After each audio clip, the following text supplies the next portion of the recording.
Here's how my sketchbook went from this to this, and why that's actually a good thing. Hey guys, if you're new here, I'm Gabby and welcome to my channel. Today I want to talk about something I think many artists struggle a lot with: perfectionism. First, let's just get some basic things out of the way. Perfectionism is not conducive at all to drawing. Now, one might think to themselves, but Gabby, perfectionism is just striving for perfection, which is striving to improve. Wouldn't that make you a better artist, if anything? And to that I say, wrong. So why is perfectionism so bad? First and foremost, you rarely will live up to your own expectations, if ever, when you're striving to be perfect. If you're an artist, almost every single drawing that you ever produce will be a disappointment to you. This will cause feelings of bitterness and disappointment, lowered self-esteem, and overall less drive to draw. I know that personally when I feel down on myself, that is when I am least likely to draw.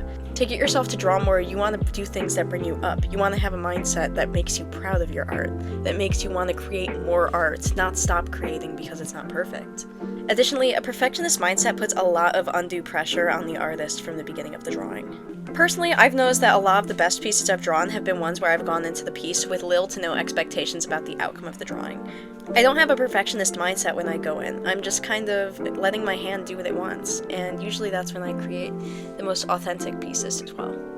Also, who wants to draw with a ton of pressure on you for no reason? That's not like a super fun way to do things. Finally, a lot of perfectionists are really scared to get out of their comfort zone because getting out of your comfort zone often requires doing things that you will be bad at the first time. For instance, if I'm drawing a new subject, a subject I have never drawn before, the first time I draw it, it's probably gonna suck. The second time I draw it, maybe it'll be a little better, but if I keep going at it over and over again, eventually I'll get good at it. However, if I never step out of my comfort zone to begin with and do that first, second, third terrible drawing, that final good drawing is never going to come about. Stepping out of your comfort zone is super important to improve as an artist, and refusing to do that for perfectionist reasons is really going to limit how much you can improve in your artwork. So now we know that perfectionism is not conducive to drawing, but I'm going to go even further and explain why perfection itself is a stupid concept. So what even is perfection, like objectively? According to Google, perfection is being faultless. Now we ask, what counts as a fault? Does stylization count as a fault? If you stylize a portrait and you don't have the exact portrait drawn on your piece of paper, does each stylized element count as a fault? Does that make your art less perfect? Does that make your art worse inherently? I would argue that a lot of stylized pieces are truly really beautiful, and their stylization only adds to the art, not takes away from it. So I'm going to take a leap here and say that perfection kind of doesn't really even apply to anything creative, especially art. Furthermore, for art, perfection seems to be different for each person. Think about a hot celebrity. A celebrity you find really hot, a celebrity you think is perfect, is not going to be perfect to someone else. The same goes for art. An art piece that you think is completely perfect, someone else might look down upon and think it's nothing. And an art piece that you think is, boring or tasteless might be perfect to someone else. That doesn't take away from the value of art. What matters is that the art is created and the art is in the world. It's up for interpretation to different people. Anyone can have any opinion on the art that they want to. And in my opinion, that's what's so beautiful about art, so we shouldn't take away from that with the concept of perfection and applying the same criteria to every piece. A little side tangent, my criteria for perfection is if I can look at a piece and be proud of the entire thing. If I'm proud of every part of a piece, to me that piece is perfect. Now you can see how this might not be the best way to rate my own art. Since my emotions are ever changing, just like basically everyone else's, something I think is perfect one day might not look perfect the next day. In fact, the next day when I look at it, I might not even like the piece. Now what's up with that? How am I supposed to rate art objectively with my perfection criteria if it's changing every day? It's unreliable. Anyway, this is clearly a horrible way to assess my own art, and I would go as far as to argue that a lot of other artists have a similar criteria for what they see as perfect. It's all about your emotions, really, and if your emotions change every single day, every hour even, then why are we basing it on that? Anyway, if we think about things realistically, how many people really care about perfect art? How many people are going to look at a piece and think, this isn't perfect, there's one line where it shouldn't be, so I don't like this piece anymore. Art is about the emotions it evokes in you. It doesn't matter if it's completely, photorealistic or not. Regardless, it doesn't matter what other people think about your art because that doesn't give it value. We can talk all day about what gives art value, but I will say for sure it is not everyone else's opinions on the piece. Alright, so we've learned 2 things so far. Perfectionism is not productive to drawing, and perfection is a made-up concept. So how do we counter perfectionism in our own drawing? Here's how I've been working to counter my own perfectionist tendencies. I've been allowing myself to draw badly. When I first got this sketchbook, I treated it as a showcase. I wanted everything in it to be as perfect as possible. I wanted to be proud of every sketch, every part of every page that I doodle on, and I wanted to be able to flip through it and show everything, no exceptions, to the people around me and be proud of it. That is not how sketchbooks work. Anyone who has ever owned a sketchbook knows that part of the beauty of the sketchbook is to be able to doodle in it and mess around and try new things. Not everything turns out great, and that's alright.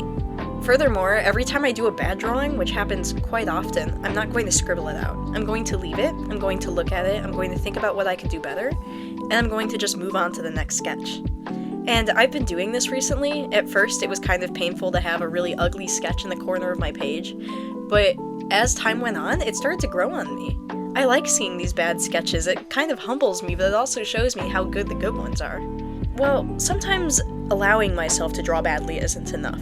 I say, I'm gonna do a drawing that doesn't have to be perfect, but I still find myself putting a lot of stress onto the drawing. So that's when I force myself to draw badly. I do this by experimenting with new subjects, which, as I mentioned earlier, usually look really bad the first time I draw them. I've also been drawing more in pen and not allowing myself to do any corrections, and this really humbles me as I'm also not scribbling out my bad pen drawings. So I go at a new subject for the first time with a pen and just sketch the big shapes as best I can. And honestly, the sketches I've been doing like that haven't been as horrible as I thought they would be. It's actually been kind of fun. I highly recommend this too, for anyone who hasn't tried this. Draw a new thing in pen. If you're a perfectionist like me, it'll probably make you really uncomfortable at first because you don't fully know what you're doing, and it doesn't look perfect by any means, but once you look at the final thing, you'll realize you're actually capable of a lot more than you think you are. I've also been doing some faster sketches, focusing on the big shapes only and not the details, and this has helped me kind of focus on the big picture. Which brings us to our final point, which is focusing on the big picture. This goes for art progress as well as the literal drawing itself. For art progress, I like to look at my older drawings to remind myself of how much I've improved. And seeing how much I've improved in the past makes me really hopeful for how much I'll improve in the future. Even if I'm not satisfied with all of my drawings now, I know in like 10 months, if I keep at it consistently, they'll be a lot better. Additionally, for drawing itself, I've been trying not to focus on tiny flaws. I saw a TikTok or a YouTube short or something where a painter was talking about how every few strokes she stops and gets up and scoots 10 feet away from the painting to see how it looks. And I think this is really important not only for painting or traditional art, but for all things. If you're doing digital art, make sure you zoom out on your canvas every few minutes to make sure everything's coming together. And if you're doing a drawing, I like to hold my sketchbook a foot away from my eyes so I can see the big shapes. The painter that made this suggestion also recommended that as soon as your art looks perfect from 10 feet away, you don't add any more tiny details at risk of messing it up. The big picture thing can also go for your mindset. I like to remind myself all the time why I'm drawing in the first place. It's not for likes, it's not for comments, shares, reposts, whatever. It's actually because it makes me feel good. That is the reason, above any other reason, that I draw. And I want to keep it that way. I need to be intrinsically motivated to continue drawing, and I believe that's the best way for any artist to be motivated. Completely intrinsically. Work for your soul. Work for yourself. Not for anything else. Unless you're an artist working for money, which, I mean, of course, money is a motivator too, but I like to be motivated only by my passion. And I'm proud of myself for how far I've come just based on that passion. You can't really dismiss that about yourself. So if you remember at the beginning, I showed those 2 sketchbook pages that I drew, and I mentioned that this is actually a good improvement instead of a downgrade, which it might seem like upon first glance. And here's why. In this first page, although it's more polished than the second one, my mindset was really toxic. I had that mindset that every page needed to look as close to perfect as possible. And I filled up a few pages like this, and then I stopped drawing for like 4 months because I just didn't have the motivation. Every time I sat down, I didn't want to have to put in like 3 hours just polishing every single sketch on the page. And it just wasn't worth it to me because I wasn't, showing it off to anyone. And it was... you'll notice that my intrinsic motivation wasn't what was carrying me forward. It was an external motivation. I needed to show other people what was going on in my sketchbook. I needed them to be proud of me. And that's not how I want to do things. So after my drawing Hey This, I went back with a new mindset. And that was that I would allow and force myself to draw badly. And that it would be okay if I couldn't show every page to other people. And I'm just gonna flip through the pages that I've drawn in the past week. That is, the past 7 days, I have drawn all of these pages.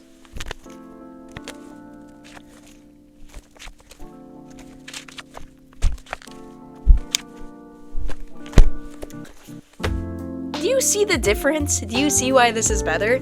Obviously, if I draw more, I'm going to improve more. And if my goal is to improve in the first place, then this is a much better mindset to work with. So overall, if you take away anything from this video, just try to abandon that perfectionist mindset. It's not doing anything for you. It really isn't. And I know it's taken me a long time to get to this point, but I hope that you guys can too.